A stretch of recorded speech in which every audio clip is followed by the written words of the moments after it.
Hello and welcome to the Craft Beer Corner. For today's beer review, we're jumping into another beer from Elder Pine Brewing and Blending based in Gaithersburg, Maryland. Today we're jumping into a double or imperial, if you prefer, West Coast style IPA called Double Arrows.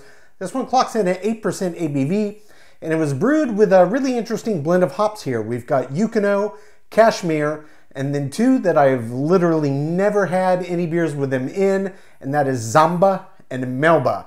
So this is going to be really cool. For starters, I love West Coast style IPAs. It's my favorite sub-style.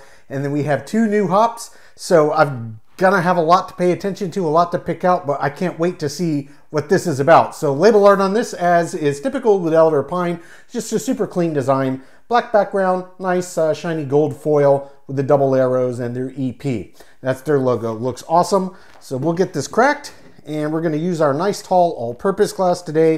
I really do like this one for a lot of beer styles, but it works very, very well for IPAs. So let's get this poured right in. All right. Yeah, that looks really, really nice. Nice, true, deep golden yellow color. Not having a problem forming a head. I'm going to slow it down just a bit. We're not going to quite pour that whole thing in there. Leave it a little space. So yeah, visually, as I hold up to light, it is absolutely that quintessential color that I think of when I think of an IPA. It's that true, deep golden yellow color. And this is not occluded at all. It's a nice, just classic looking color for an IPA. Really good bit of effervescence coming off of it. It's quite active. It is predominantly very tight, tiny champagne-like bubbles with a few little kind of smaller medium, but it's moving pretty quickly. It did form a pretty nice head here, but it's not moving so fast and aggressive that I think this is at risk of collapsing too soon. So let's get right up over this for a sniff. Oh yeah. Okay, there's a lot of different hop characteristics coming off of this one. There's citrus, there's tropical fruit, there's almost this herbal-like quality coming off of it as well. I'm not really picking up anything that smells resinous to me. There's slight twinges of pine though, but it's dominated kind of by citrus and tropical fruit with just a slight herbal undertone. I'm not really picking up anything earthy in there either. The other thing that I could pick up right away on the nose was I can really smell the underlying malt bill as well. And they did tell us about it, which may as well just read what they put in here. Pilsner, special, aromatic, nice golden oats, and caramel malts. So a really nice blend of various different grains, and I'm wondering if maybe that aromatic is that slight herbal note that I'm getting. But of course, we do have two new to me hop varieties in this beer, Zamba and Melba. So smells great. It looks fantastic. Head is holding true, but settled down a bit. So let's just jump right in, see what this one's about.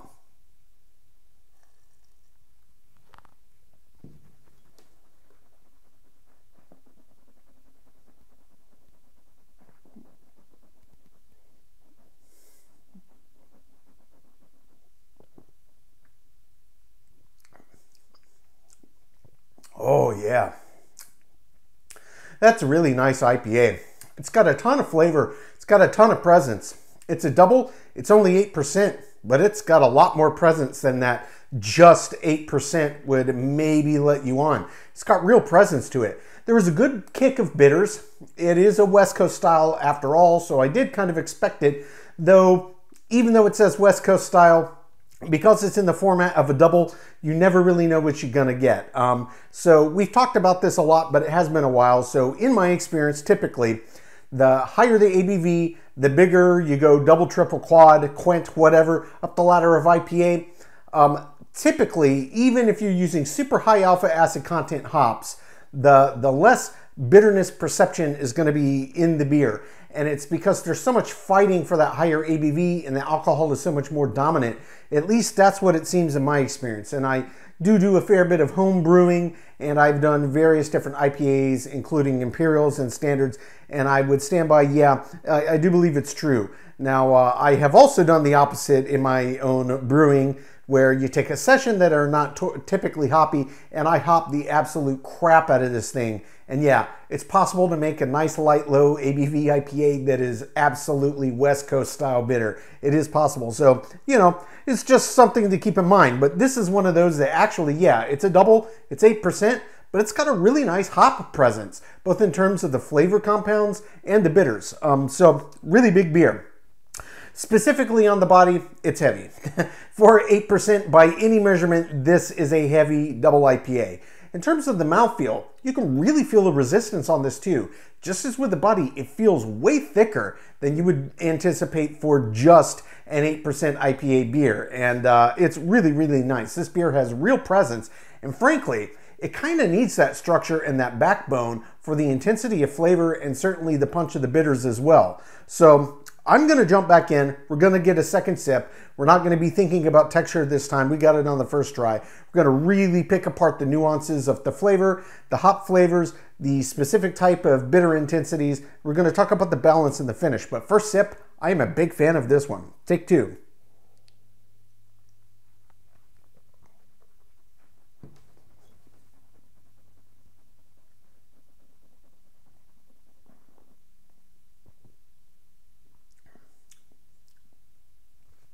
Get a nice earthy flavor and profile right up front, mixed with a lot of citrus oil and citrus rind. And as I talked about, there was kind of this herbal aroma on the nose. There's also this slight herbally flavor to it. It almost reminds me of a blend of maybe, and it doesn't taste like it, but it's like the quality of taking a bunch of basil and thyme and things of that nature that have a lot of natural oils in it and a lot of intensity and pungency. It's kind of like that, but in beer form with appropriate beer flavors. So I'm really getting a big dominant earthiness off of this one with a lot of underlying citrus, rind, and oil bitters that are coming through and flavors as well. There's a little bit of the tropical side, which I got very heavily on the nose, that comes through in the flavor profile. On this one, to me, it's kind of like a combination of two, really, pineapple and passion fruit. It's kind of the two tropical notes that are coming out, but they're definitely in the background compared to this kind of herbally and earthy quality to it. There's not really any pine notes to come through in the flavor profile, which I did get on the nose, but there is actually this resinous quality in the flavor profile, which I did not get on the nose. So it's kind of an interesting blend and different kind of gives and takes. We got some stuff on the aroma that didn't come in the flavor profile and vice versa. That actually makes it really interesting to drink and to enjoy for all of the senses. So then if I'm sitting here thinking about this specifically, these two hop varieties that I've never had in a beer before, Zamba and Melba.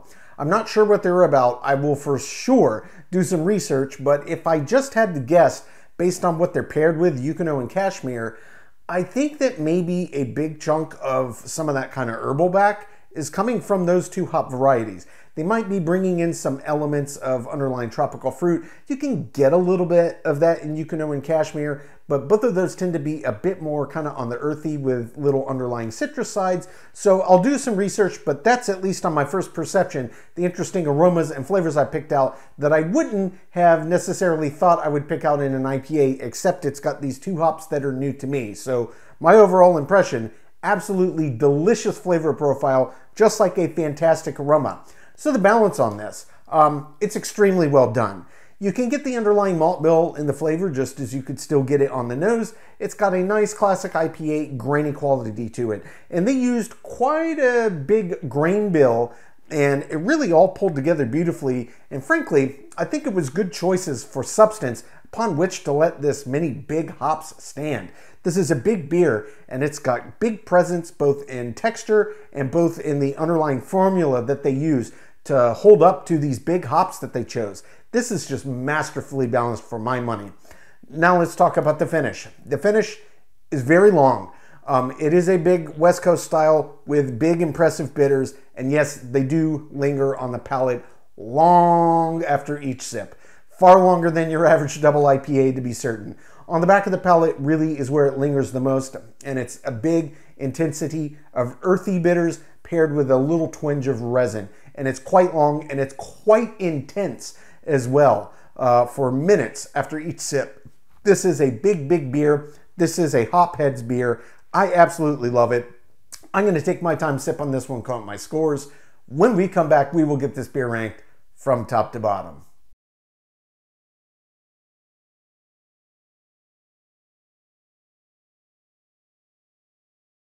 All right, now that we've gotten to enjoy this beer, we're going to get it ranked. Before we get to the rankings, as promised, first we're going to talk about these two new hop varieties.